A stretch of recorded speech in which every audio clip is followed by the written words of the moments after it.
बोलते हिंदुस्तान में आप तमाम दर्शकों का स्वागत है।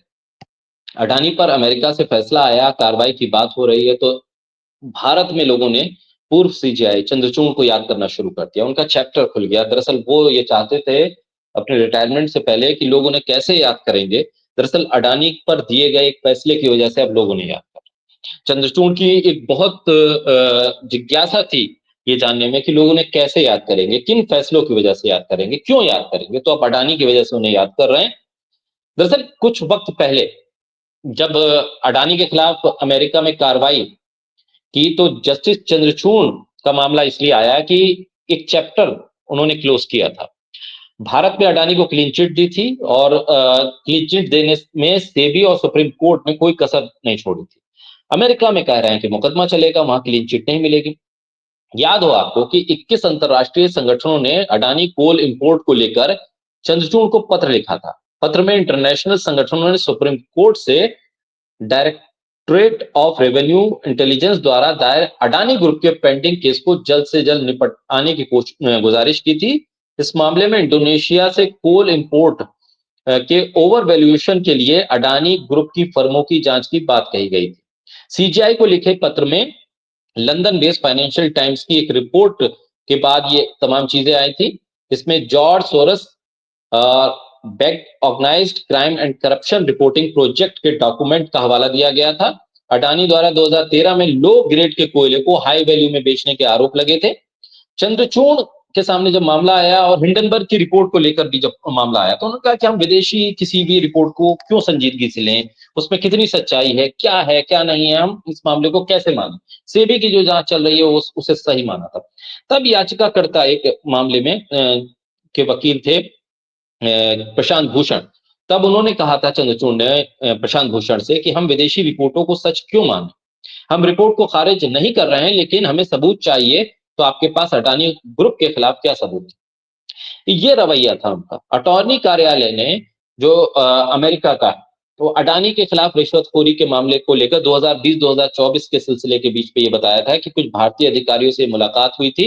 इस पर रिश्वतखोरी थी, $250 मिलियन की रिश्वत थी। सोलर एनर्जी को लेकर कुछ कॉन्ट्रैक्ट था जिसमें अडानी ग्रीन एनर्जी लिमिटेड के अधिकारी भी थे।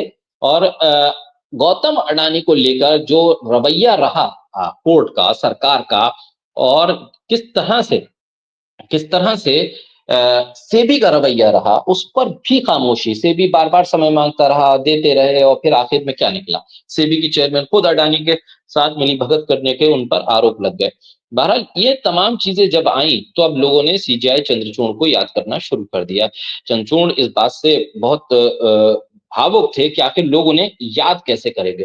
तो डी वाई चंद्रचूड़ को इस तरह से अब लोग याद कर रहे हैं और पूछ रहे हैं कि भाई अमेरिका के जज को तो अडानी के करप्शन में सबूत दिखाई दिए, आरोप तय होने की बात अब होने लगी, लेकिन चंद्रचूड़ को क्या कोई भी इस तरह का कोई आरोप नहीं दिखाई दिया। देखिए रोशन राय हैं, उन्होंने एक फोटो ट्वीट किया है, judiciary with spine they saved Adani they punish Adani. ये एक ट्वीट उन्होंने किया है। इसको लेकर हम थोड़ा सा एलिब्रेट करके आपको बता रहे हैं क्यों चंद्रचूड़ को टारगेट किया जा रहा है। चंद्रचूड़ के सामने ये अडानी का मुद्दा था, हिंडनबर्ग रिपोर्ट का मुद्दा भी पहुंचा, 21 अंतरराष्ट्रीय संगठनों की तरफ से लिखा गया खत भी पहुंचा, लेकिन फिर भी अडानी को उन्होंने एक सेफ गार्ड दे दिया और सेबी की जांच को सही माना। और बार बार सेबी के को टाइम दिया गया और आखिरकार कुछ नतीजा नहीं निकला।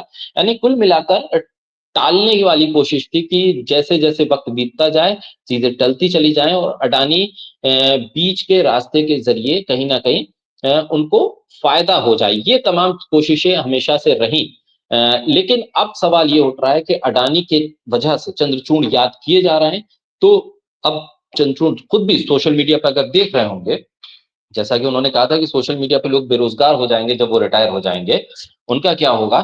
तो अब उनको काम मिल गया।